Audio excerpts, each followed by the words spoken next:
Hello students, welcome back to Siddhant college study point. I am Nandita Jain. इस video lecture में हम continue करेंगे MA Hindi IGNOU के सब्जेक्ट एमएसजी 11 को। आज की हम कहानी पढ़ेंगे सुख, जिसके लेखक हैं काशीनाथ सिंह। भोला बाबू को नौकरी से वापस आए हफ्ता भी नहीं हुआ था कि एक घटना हो गई।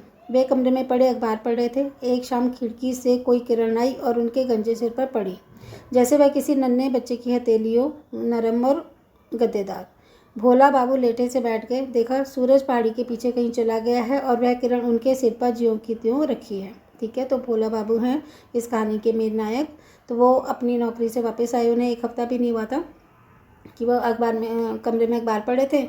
तो शाम का टाइम था। किरण एक कमरे से खिड़की से अंदर आई और उनके गंजे सिर पर पड़ी। तो ऐसा लग रहा था वो गंजे सिर पर ऐसे पड़ी हुई जैसे किसी नन्हे बच्चे की हथेली हो, गर्म और गद्देदार। तो भोला बाबू ने देखा कि सूरज पहाड़ी के पीछे कहीं चला गया है, लेकिन वो किरण उनके सिर पर ज्यों की त्यों रखी है। वे उठे, सामने की दीवार पर हाथ रखा। कुछ क्षण पहले यहाँ ललाई ठहरी हुई थी। हथेली जरा गर्म लगी, वहाँ से हाथ हटाया और अपने गालों पर रखा। गाल का चाम गदोरी से कोई इंच भर अंदर पड़ता था। उन्हें दुख हुआ और वे तुरंत बाहर निकले। ठीक है, जब उन्होंने हाथ अपने गाल पर रखा तो आई थिंक ये है कि जो गाल है ना, उनके थोड़े से इंच भर धंसे हुए थे। जहाँ तक मुझे लगता है शायद यही बात है कि गाल का चाम गदोरी से कोई इंच भर अंदर पड़ता था। बाहरी हरी घास लाल है, चार दीवारी लाल है। वे तेज कदमों से बढ़े और चार दीवारी तक गए और फिर रुक गए। यहाँ से सूरज दिख रहा था, पहाड़ियों के कुछ ऊपर, बादलों के कहीं आसपास, ताड़ और बबूलों के बीच में। उन्होंने स्वयं पर निगाह डाली। मार्किन का सफ़ेद कुर्ता गुलाबी हो उठा था। वे मुस्कुराए। देखो, दुनिया में क्या क्या चीज़ें हैं, कितनी अच्छी अच्छी चीज़ें हैं। फिर उन्होंने चार दीवारी के बाहर आंखें घुमाई। इधर उधर दूर दिखने वाली हरिजन बस्तियों की तरफ देखा। झोपड़ियाँ लंबी हो गई हैं। सुकालू की मड़ई लंबी होकर मंदिर छू रही है। मंदिर के पास एक गाय खड़ी है और पूँछ झटका रही है। उन्होंने गाय को गौर से देखा। वह लाल है या सफ़ेद ही है, ये वे तय नहीं कर पाए। वाह, क्या मजाक है। वे मुस्कुरा उठे। सहसा भोला बाबू का ध्यान सूरज पे गया। सूरज का गोला छोटा बड़ा हो रहा था, कांप रहा था। बिट्टी की माँ, वे चिल्लाए। कोई जवाब न आया। बिट्टी की माँ, वे फिर से चिल्लाए। क्या हुआ? आंचल से हाथ पहुँचती बिट्टी की माँ बाहर निकली। इधर तो आओ जरा। बिट्टी की माँ दौड़ी आई, जाकर भोला बाबू के बगल में खड़ी हो गई। सामने उधर देखो, भोला बाबू ने कहा। वे सड़क पर देखने लगी। सड़क नहीं, उधर दूर ताड़ों के पीछे, यहाँ पर देखो। वे उचकी और देखने लगी। फिर भोला बाबू की ओर मुड़ी और खुश उठी। भोला बाबू ने कहा गदगद होकर, कितना अच्छा। ठीक है, हाँ बहुत अच्छा, बिट्टी की माँ बोली। क्या बहुत अच्छा? भोला बाबू धानी की ओर मुड़े। ईंटों से लदे खच्चरों की बात, उनके पीछे चलते आदमी। तो बिट्टी की माँ ने ये देखा। भोला बाबू जोर से हंस पड़े। औरत की जात, खच्चर और गधे के सिवा कुछ देख भी सकती हो क्या? नहीं, भोला बाबू ने पूछा। तो और क्या देखने को कहते हो? कुछ नहीं, जाकर माड़ पसाओ और आटा गूंदो। ठीक है, उन्होंने कहा कि कुछ नहीं, तुम जाके अपना काम करो। नहीं, मुझे ज़रा दिखाइए ना। उन्होंने हट किया। बिट्टी की माँ ने पूछा कि नहीं बताओ तो सही, आप क्या कह रहे हो? क्या दिखाऊं? खाक, इतनी देर से परेशान हूँ खच्चर दिखाने के लिए? भोला बाबू ने ज़रा गुस्से से कहा। तो क्या है? बिट्टी की माँ ने जोर से पूछा। ताड़ के बीच में देखो, धुंधी धुंधी पहाड़ियाँ हैं तो क्या? लाल सूरज है, भोला बाबू ने कहा। हाँ है, बिट्टी की माँ ने कहा। गोलाई पर पैतरे भूरे बादलों की लकीरें हैं, भोला बाबू ने पूछा। हाँ है, बिट्टी की माँ ने कहा। तो देखो, उसे अच्छी तरह देखो। उसे क्या देखना? आप आज देखते हो, मैं तो ज़िंदगी भर से देख रही हूँ, बिट्टी की माँ बोली। भोला बाबू ने गर्दन हिलाई। ज़िंदगी भर से देख रही हो? हाँ, बिट्टी की माँ बोली। अच्छा, बड़ा अच्छा कर रही हो। अब एक काम करो कि चलो चूल्हा फूको। बिट्टी की माँ खड़ी रही, भोला बाबू को देखती रही। मैं कहता हूँ जाओ, भोला बाबू चीख पड़े। बिट्टी की माँ डर कर चली गई। भोला बाबू देखते रहे। सूरज, बादल, बादलों पर उभरते रंगों पर खिंचती धारियाँ, पहाड़ियों के सामने वाले हिस्सों का धुंधलेपन के बिल्कुल ऊपर चोटी पर लाल कुहासे का क्षीण होना। वे जिंदगी भर तार बाबू रहे। तार बाबू यानी कि जो तार पहुंचाते थे ना पोस्ट ऑफिस में, पहले तार हुआ करता था, आजकल तो ईमेल वगैरह हो जाता है, तो पहले तार पहुंचाए जाते थे चिट्ठियों के साथ साथ। तो उन्होंने सोचा पहाड़ियों के इस ज़िले में ही रहे, उनसे कोई गांव नहीं छूटा, कस्बा नहीं छूटा, शहर नहीं छूटा। लेकिन यह सूरज अब तक कहाँ था? यह शाम आखिर किधर थी? आज वे देख रहे थे, क्योंकि वो नौकरी से आए थे कुछ टाइम वो घर में 1 हफ्ते से घर में ही थे।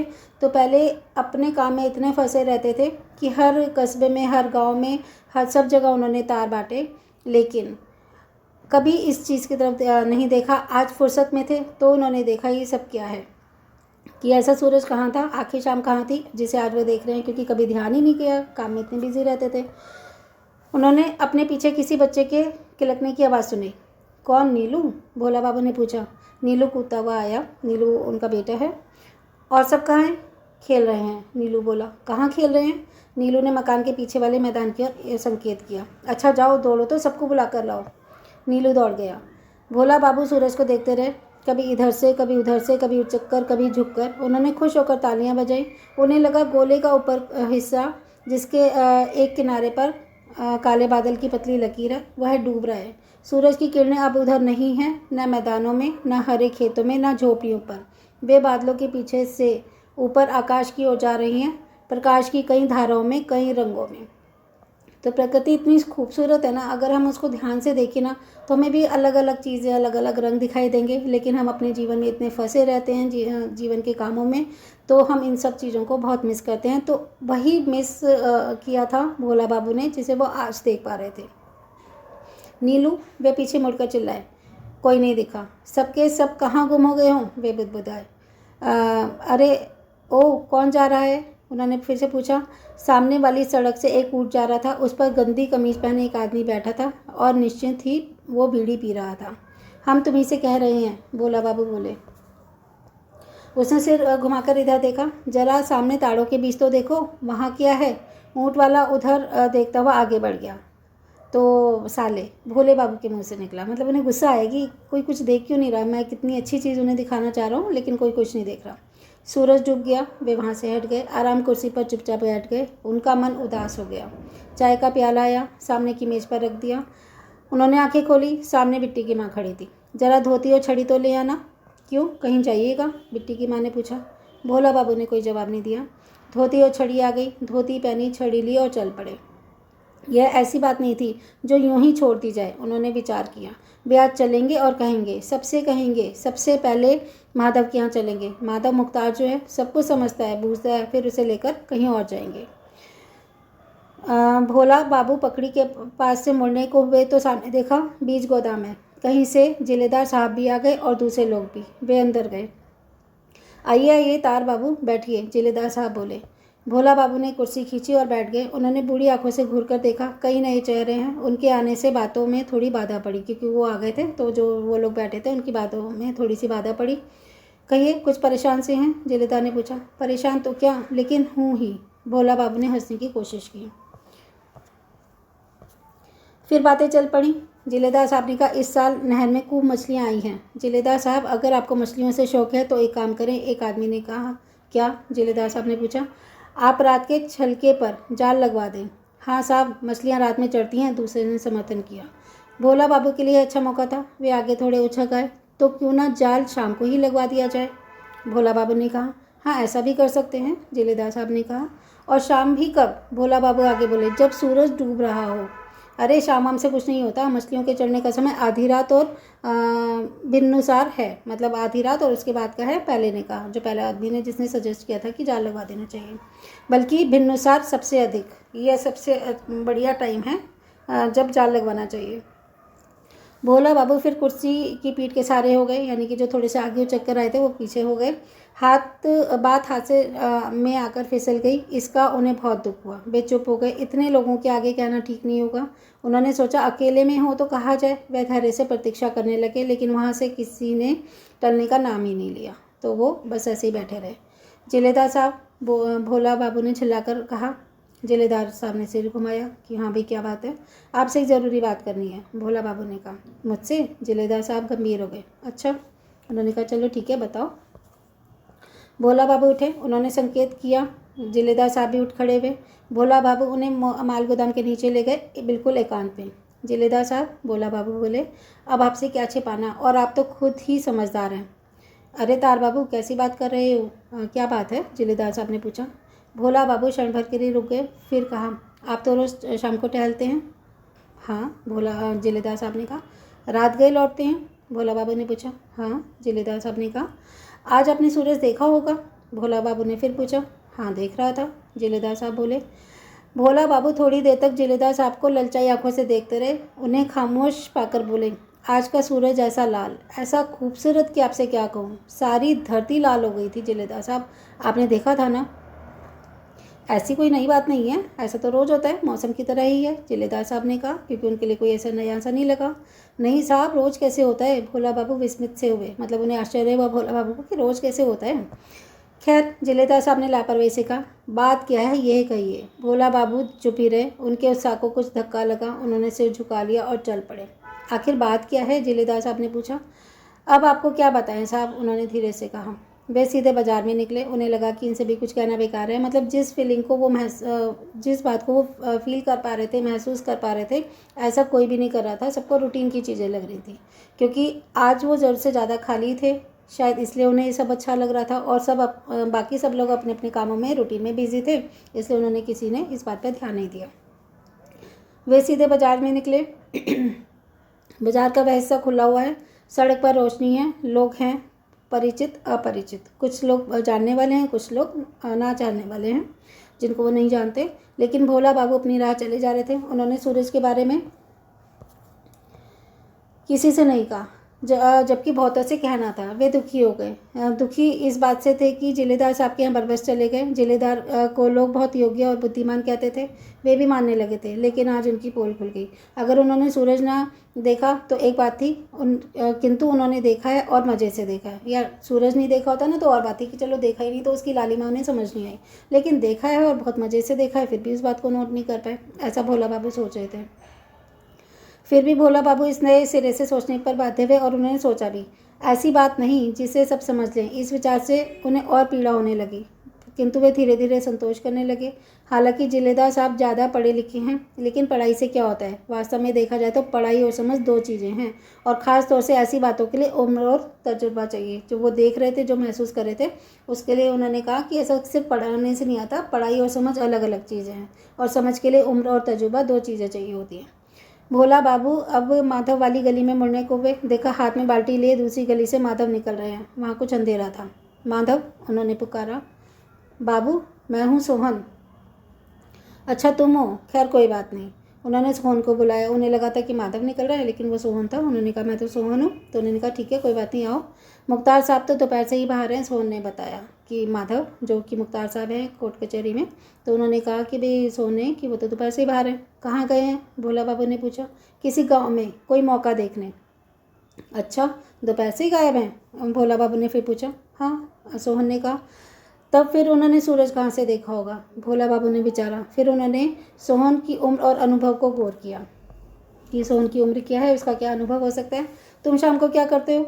भोला बाबू ने पूछा। बाहर जाता हूँ, खली मलता हूँ, सानी गोदता हूँ, दूध धोता हूँ, और मतलब वो उनका ऐसा नौकर था गाय वाय के, दूध धोता होगा, दूध निकालता होगा, उसके लिए सानी वानी बनाता होगा।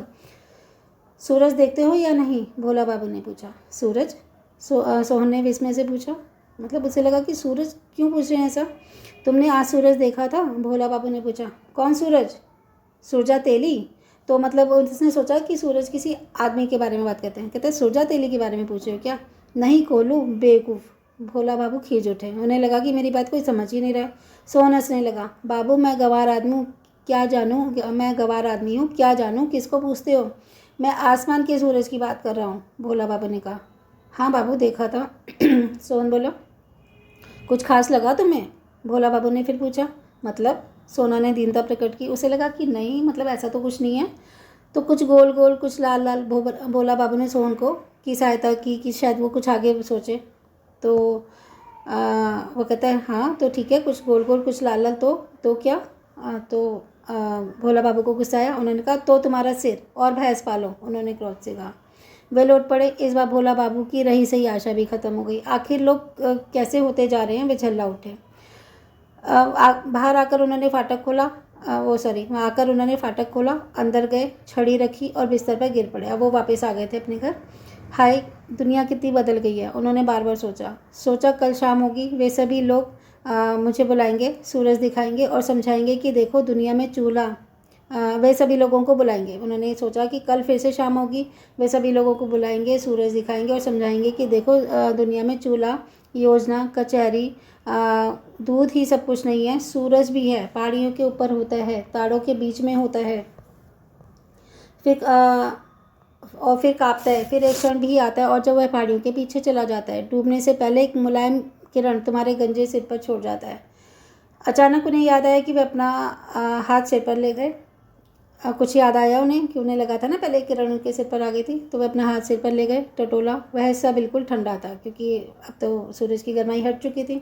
उन्हें दुख होने लगा, लेकिन कितने लोग हैं जो कल भी इसे समझ सकेंगे? वे बेचैन होने लगे। उन्होंने सोचा कि आज ही नहीं समझा तो कल ही क्या समझेंगे। भोला बाबू को किसी के अंदर आने की आहट लगी। देखा मेज पर भोजन की थाली आई है और चारपाई पर एक किनारे बिट्टी की माँ बैठी हैं कि वो उनके लिए खाना लेकर आई थी और चारपाई के किनारे पर बैठ गई थी। शाम को कहाँ चले गए थे? बिट्टी की माँ ने पूछा। कहीं नहीं, भोला बाबू ने अनमना सा जवाब दिया। तबीयत तो ठीक है? बिट्टी की माँ ने फिर पूछा। भोला बाबू ने कोई उत्तर नहीं दिया। बिट्टी की माँ ने चादर के अंदर हाथ डाला और पाँव को छू कर देखा। ठीक तो है। वे थोड़ी देर चुप रहीं। तब तक बिट्टी, नीलू और दूसरे बच्चे भी आ गए थे। अच्छा उठिए, खाना खा लीजिए, बिट्टी की माँ ने कहा। आज मैं नहीं खाऊंगा। क्यों? बिट्टी की माँ चौंकी। भोला बाबू काफ़ी समय तक निरुत्तर पड़े रहे, उदास और खिन्न। फिर संयत स्वर में बोले, देखो कहने को तो ये बीवी है, ये बेटा है, ये बेटी है, ये मकान है, ये जायदाद है, ये दोस्त हैं, ये नातेदार हैं, लेकिन सच पूछो तो कोई किसी का नहीं है। आप ऐसा क्यों कह रहे हो? बिट्टी की माँ की आंखों में आंसू हो गया। उन्होंने कहा कि पता नहीं आज क्या हो गया इनको। तो जब मेरा कोई दुख ही नहीं समझ सकता तो मेरी बीवी और बेटा कैसा? भोला बाबू बोले। बिट्टी की माँ सिसकने लगी। मेरा कोई नहीं है। भोला बाबू का स्वर भी भर आया। नहीं नहीं, आप ये कैसे कह रहे हैं? क्या हो गया आपको? बिट्टी की माँ रोने लगी। उन्हें देखकर बच्चे भी सिसकने लगे कि पता नहीं क्या हो गया।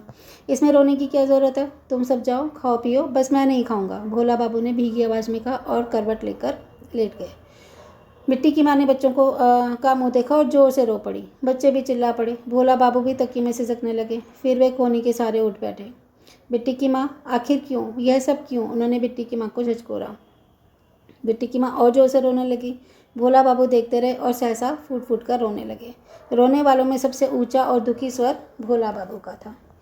तो कहानी यहीं ख़त्म होती है। तो इसमें हमने देखा कि भोला बाबू के अंदर की जो फीलिंग्स थी ना, इतने सालों तक तो वो खुद भी बिज़ी रहे थे, उन्होंने भी ध्यान नहीं दिया था, लेकिन जब ध्यान दिया तो उन्हें लगा कि जो मैंने फील किया है वो सब लोग देखें, लेकिन सब लोग तो बिज़ी थे एज़ यूज़ुअल। ठीक है, वही तो नौकरी से आए थे हफ्ते भर के लिए घर पर, वो खाली थे और उनका भी तो ध्यान आज ही गया था अचानक। तो कई बार क्या होता है कि हम इतनी चीज़ें होते हैं बहुत कुछ देखने के लिए, समझने के लिए, महसूस करने के लिए, लेकिन हम बस अपने रूटीन के कामों में रहते हैं, पैसे के पीछे भागते चले जाते हैं और जो इतना बड़ा सुख प्रकृति ने हमें दिया है उसको अनदेखा कर देते हैं और फिर हमें पछतावा होता है कि इतने सालों से ये चीज़ होती रही है और हमने नहीं देखी और अभी भी कोई और समझने की कोशिश इसको नहीं कर रहा है। तो यही थी आज की कहानी सुख। आई होप कि आपको ये पसंद आई होगी। चलिए मिलते हैं नेक्स्ट वीडियो में।